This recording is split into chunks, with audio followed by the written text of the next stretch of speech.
Bismillahirrahmanirrahim. Alhamdulillahi rabbil alamin. Allahumma salli wa sallim ala sayyidina Muhammadin miftahi babi rahmatillah adada ma fi ilmillah salatan wa salaman daimaini bidawami mulkillah wa ala alihi wa sahbihi wa man walah wa man tabi'a sunnatahu wa qa'tada bihudah ila yaumi liqa'illah, amma ba'du. Assalamualaikum warahmatullahi wabarakatuh. Waalaikumsalam warahmatullahi wabarakatuh. Yang kami hormati, yang kami muliakan segenap para sesepuh habaib yang hadir dan memberkahi tempat ini semuanya. Masya Allah telah hadir di sini Dewan Syuro dari Rabi'atul Alawiyah, Ketua Jamiat Khair dan semuanya.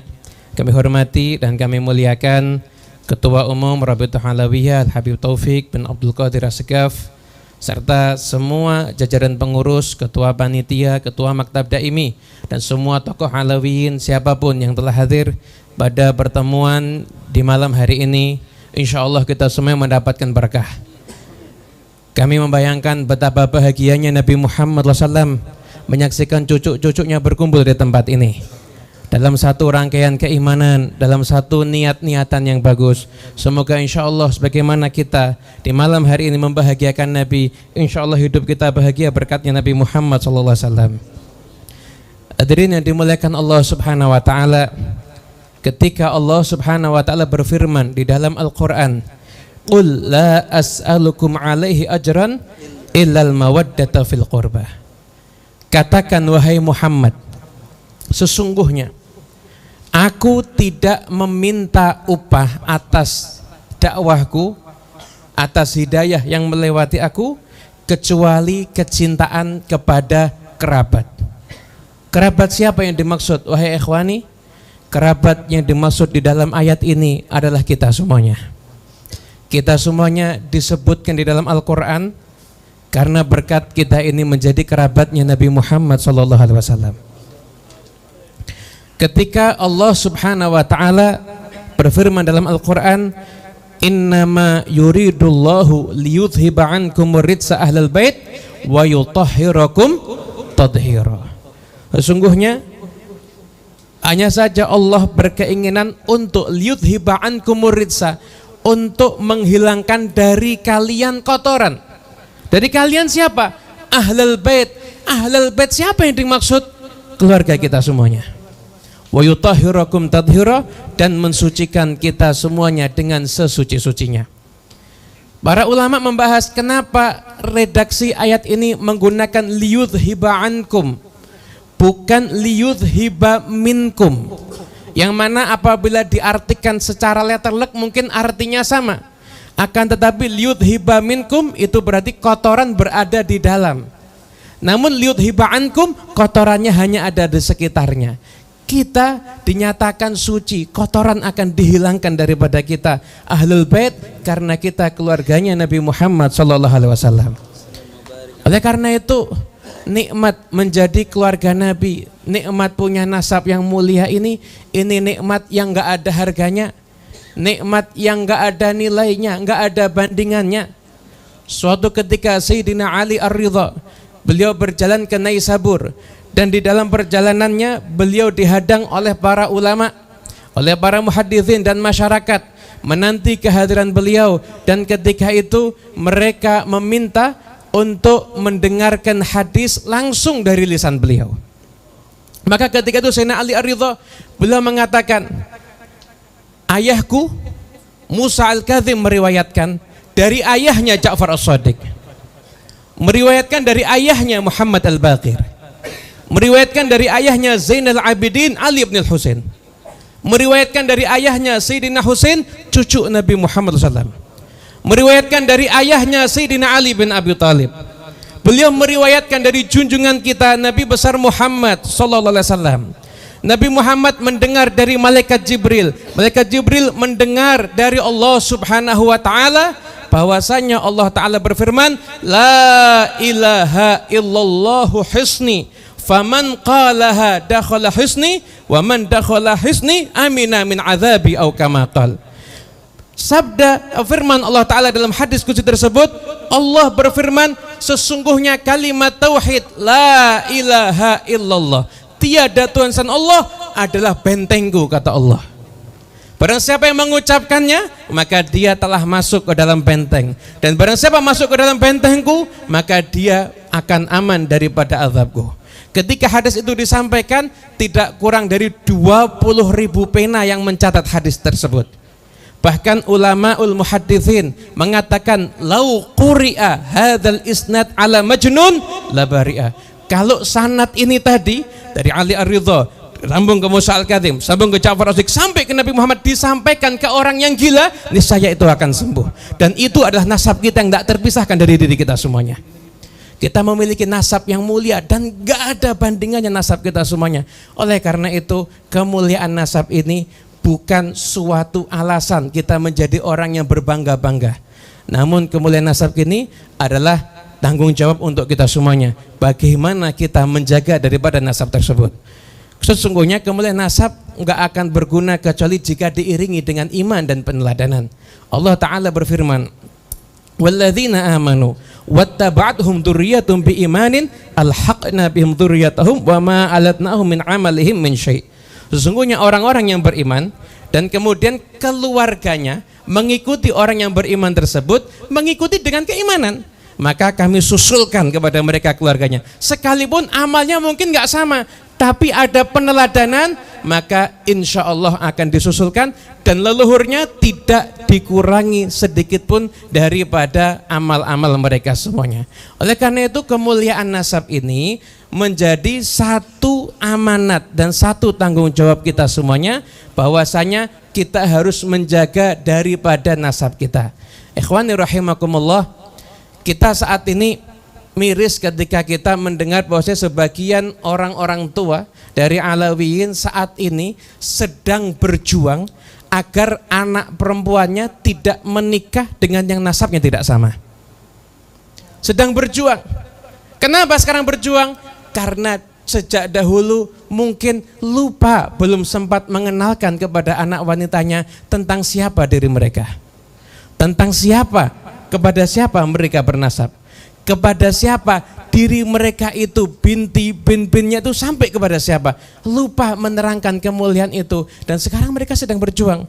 Dan kita doakan insya Allah semoga Banatul Alawiyin terjaga semuanya, insya Allah terjaga akhlaknya, terjaga nasabnya semuanya, insya Allah. Hadirin yang dimuliakan Allah Ta'ala, kemuliaan nasab ini bukan untuk berbangga, namun kemuliaan nasab ini sebagai barometer kita, sebagai motivasi kita untuk jadi orang yang meneladani leluhur kita semuanya. Anak-anak kita kenalkan dengan orang-orang yang soleh, kenalkan sama datuk-datuknya.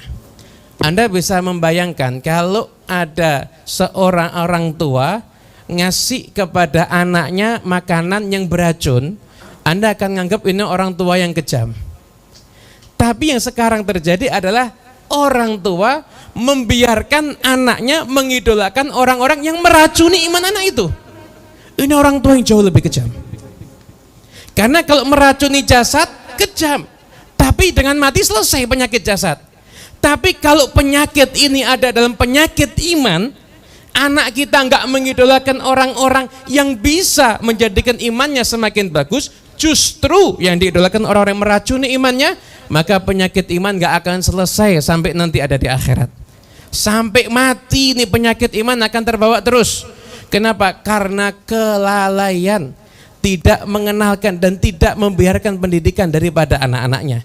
Ikhwani rahimakumullah, syariat ini berbagai macam ayat Quran ataupun hadis Nabi, di situ ada anjuran untuk kita semuanya berbuat baik kepada anak yatim. Kalau anak yang secara biologis itu udah nggak punya ayah, itu kita dianjurkan berbuat baik. Namun yang ada saat ini banyak anak yang yatim secara ideologis. Biologis punya ayah yang ngasih makan, punya ayah yang menafkahi, tapi tidak punya ayah yang bisa mendidik dan mengarahkan akhlaknya sehingga berakhlak yang mulia. Maka yatim ideologis ini lebih parah, dan ini juga harus menjadi PR kita semua dan harus kita selamatkan. dari kita teladani salaf-salaf kita, orang-orang tua kita, utamanya junjungan kita Nabi besar Muhammad sallallahu alaihi wasallam. Kita sering sebut Nabi dengan sebutan Sayyidina. Sayyid itu siapa? Siapa sih Sayyid ini?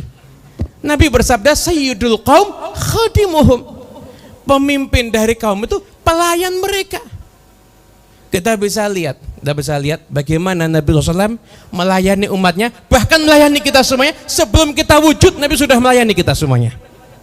Imam Izzuddin bin Abdus Salam, beliau menyampaikan di antara sebab Rasul itu dinyatakan lebih unggul daripada nabi-nabi yang lainnya, karena Nabi SAW itu khidmatnya paling besar kepada umatnya.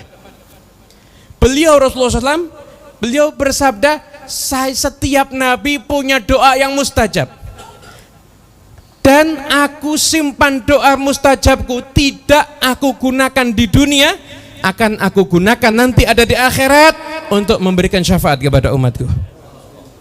Disimpan bukan untuk pribadinya, tapi disimpan untuk nolong dan merahmati kita semuanya. Itulah Rasulullah SAW, Sayyidul Qaum. Pemimpin sayyid yang sejati adalah sayyid yang meneladani Nabi Muhammad SAW. Ketika perang Khandaq, dalam situasi yang sangat mendegangkan, pasukan koalisi musuh datang 10.000 orang, di Madinah hanya ada sekitar pasukan 3.000 ketika itu. Maka ada inisiatif dari seorang sahabat Salman Al-Farisi untuk membuat parit. Karena waktu yang mendesak, maka semua sahabat pun bekerja bakti. Dan di antara semua yang bekerja bakti, di antara mereka yang paling payah kerjanya, dan itu disaksikan oleh para sahabat, adalah Nabi Muhammad SAW. Sahabat menyaksikan bagaimana Nabi berlumur tanah, bagaimana Nabi dari ujung kepala sampai ujung kakinya penuh dengan tanah ketika itu. Nabi ikut menggali, bahkan ketika ada batu yang nggak bisa digali, Nabi yang turun tangan. Menyaksikan hal yang semacam itu. Ketika dalam proses kerja bakti tersebut, sahabat Jabir menyaksikan bahwasanya Rasulullah SAW ketika tersingkap badannya, Rasul mengikat 3 batu di perutnya, yang artinya sudah 3 hari Nabi Muhammad kelaparan. Dan ketika itu semuanya sedang dalam keadaan kelaparan. Menyaksikan itu langsung Jabir pulang ke rumahnya, bertanya pada istrinya, wahai istriku, kita punya apa? Jabir orang miskin, nggak punya apa-apa. Terus nggak ada apa-apa, kita nggak punya apa-apa, nggak ada harta, nggak ada sama sekali. Harta satu-satunya kita cuma punya anak kambing kecil dan gandum hanya beberapa genggam. Kata Jabir, lihat, harta satu-satunya cuma kambing itu, kata Jabir. Dan ini ketika harta ini disedekahkan, ini nggak tahu besok mau makan apa ini sahabat Jabir ini. Maka beliau bilang sama istrinya, saya akan sembelih anak kambing ini, kamu siapkan untuk masak, kemudian saya akan undang Nabi Muhammad SAW untuk makan di rumah kita. Karena saya nggak tahan lihat Nabi udah kelaparan. Nabi SAW sudah kelaparan sekarang ini. Maka disembelih itu kambing, kemudian dimasak. Yaitu istrinya pesan sama Jabir, wahai Jabir, jangan permalukan aku ya. Nanti kalau kamu ngundang Nabi, jangan di depan orang banyak. Ini makanan cuma cukup untuk 5 orang mungkin, nggak cukup untuk banyak orang. Jangan di depan orang banyak, jangan permalukan aku. Maka Jabir pun mendatangi Nabi Muhammad SAW. Cari momen yang tepat, mungkin Nabi sedang sendiri, maka Jabir bisikin Nabi, wahai Nabi, saya sudah siapkan jamuan makan untukmu ya Rasulullah.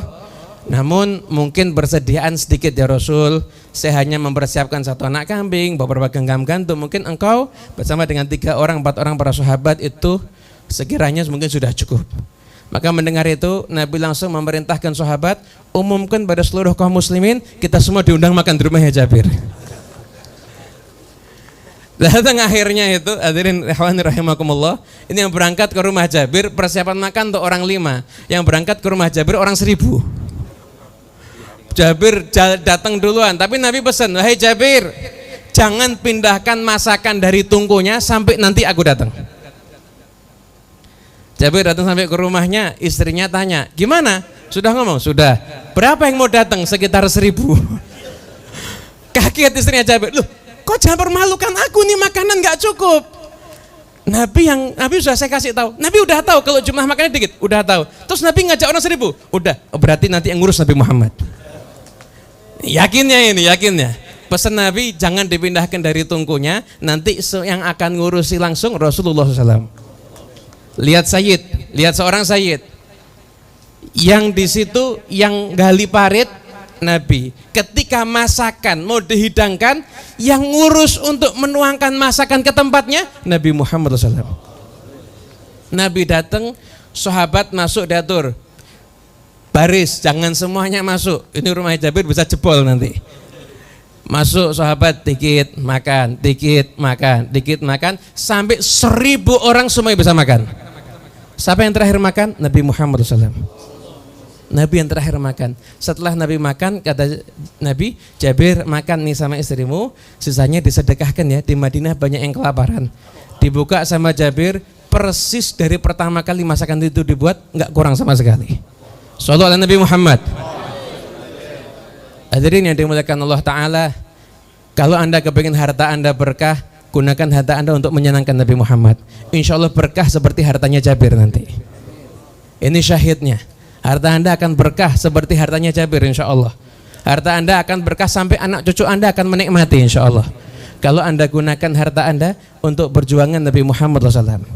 Kita teladani yang tadi kita dengarkan manaqibnya Sahibul Haul Habib Ali bin Ja'far Az-Zaghaf, berjuang tanpa pamrih. Tanpa pamrih, enggak cari pujian, bahkan beliau itu menutup diri, catat nasab dari satu tempat ke tempat yang lain, ke tempat yang lain, bahkan sampai ke daerah-daerah yang terpencil, sampai perjalanan yang jauh yang mungkin tadi kata guru kita Habib Taufik, kita enggak mampu mungkin untuk jalan ke sana. Ini Habib Ali di masa tahun 40-an, tahun 50-an sudah sampai di sana. Beliau kumpulkan catatan nasab tersebut dengan rapi, bahkan menjadi rujukan internasional, dan beliau berkhidmat di Maktab Daimi. Makanya perlu kita sampaikan di tempat ini, dari dulu rujukan nasab para habaib itu Maktab Daimi. Oleh karena itu, kalau anda ada kebingungan dalam urusan nasab, silahkan tanyakan ke Maktab Daimi. Kantornya ada, orangnya jelas, catatan nasabnya semuanya komplit, dan itu sudah jadi rujukan internasional. Anda tanya sama para habaib semuanya, habaib yang sering anda lihat yang ada di hall yang ada majelis, anda tanya rujukan nasabnya kemana? Maktab Daimi semuanya. Yang nyatat nasab orang tua mereka siapa? Ya Maktab Daimi semuanya. Makanya dari dulu sampai sekarang dan sampai kapanpun juga, Maktab Daimi udah berdiri puluhan tahun. Bahkan dari zaman Habib Ali bin Ja'far masih hidup, dari tahun 30-an sudah ada Maktab Daimi, hampir 90 tahun sudah berkhidmat untuk Alawiyin umumnya. Oleh karena itu, untuk siapapun yang bingung tentang urusan nasab, baik Alawiyin ataupun di luar Alawiyin, silahkan jadikan rujukan kita adalah Maktab Daimi yang sudah jelas. Siapa yang mempelopori Maktab Daimi? Orang yang tadi kita peringati haulnya, Al-Habib Ali bin Ja'far Az-Zaghaf. Oleh karena itu, wahai para sayyid, insya Allah kita semua bisa meneladani mereka semuanya. Gimana disifatkan para sayyid itu? Tahya bihim kullu ardhin anziluna biha ka'annahum fi biqa'il ardhi amdaru. Setiap sayyid itu hendaknya setiap datang ke satu tempat itu menjadikan subur. Jadi subur satu daerahnya, memberikan manfaat yang banyak, memberikan manfaat kepada umat Nabi Muhammad SAW. Kita teladani, Masya Allah, leluhur kita, sesepuh kita, dari dulu sampai sekarang, mereka semua orang yang kontribusinya untuk umat itu luar biasa. Dari semuanya, mereka orang yang punya kontribusi untuk umat luar biasa, perjuangannya luar biasa. Yang ada di Jakarta, Habib Ali bin Abdurrahman Al-Habsyi, wal Habib Ali bin Husain Al-Attas, bagaimana kontribusinya untuk umat, dan para Habib Ali banyak, enggak mungkin kami sebutkan satu persatu. Kontribusinya luar biasa, mendatangi majelis muridnya, bahkan memandikan jenazah. Beliau tuh Habib-Habib yang top luar biasa, memandikan jenazah sampai masuk ke kampung-kampung. Kenapa? Berkhidmat kepada umat. Bahkan sebagai penutup tentang bagaimana mahabbahnya seorang sayyid kepada umat, yang harusnya kita contoh dari Al-Habib Ali bin Husain Al-Attas, yang pernah kita dengar cerita dari orang yang mendengar, menjadi saksi langsung peristiwa ini. Ketika Habib Ali bin Husain Al-Attas itu akan ziarah ke makam salah satu wali songo, saya nggak sebut namanya. Maka di situ ketika itu dihadang. Maksudnya Habib bersama para murid-muridnya. Bersama murid-muridnya. Tidak semua muridnya termasuk Alawiyin. Kata yang jaga Habib dan yang lain Alawiyin naik ke atas ziarah boleh. Tapi yang bukan Alawiyin harus tunggu di sini. Nah, ketika kata Habib Ali, ya sudah. Kalau itu saya ziarah dari sini. Saya ziarah dari tempat ini aja. Muridnya Habib naik. Kita ziarah di sini nggak apa-apa. Habib naik, nanti Habib niatkan kita di sana. Kita nggak harus ke sana. Yang penting Habib sampai ke sana, Habib ziarah di sana. Kita nanti tunggunya di sini aja nggak apa-apa. Kata murid-muridnya. Kata Habib Ali, enggak. Saya akan ziarah bersama dengan kalian. Muridnya masal lagi, Habib ziarah dari dekat nggak apa-apa, kita yang ziarah dari jauh. Enggak, saya akan ziarah dari jauh bersama kalian. Sesungguhnya kalau nanti saya diizinkan masuk surga dan kalian nggak ada di belakang saya nggak akan masuk surga sebelum kalian ikut masuk surga bersama dengan saya. Ya kata Sayyid, inilah seorang Sayyid, dimanapun keberadaannya adalah menjadi manfaat untuk umat. Oleh karena itu hadirin rahimakumullah, teladani salaf-salaf kita. Jangan sampai nama Nabi, nama salaf, nama Sayyid tercoreng karena kita. Akhlak Nabi, akhlak cucu Nabi kok semacam ini. Jangan sampai ada ungkapan lagi yang semacam itu. Masa akhlak cucu Nabi semacam ini? Apakah begini akhlak cucu Nabi? Jangan sampai ada lagi ucapan yang semacam itu. Pelajari surahnya Nabi Muhammad SAW, pelajari surahnya Salafun Salihun. Dengan itu kita bisa meneladani mereka semuanya insyaallah. Rabbi fanfa'na bi barakatihim wa hadinal husna bi hurmatihim wa amitna fi tariqatihim wa ma'afatin minal fitani wa afu minkum. Assalamualaikum warahmatullahi wabarakatuh.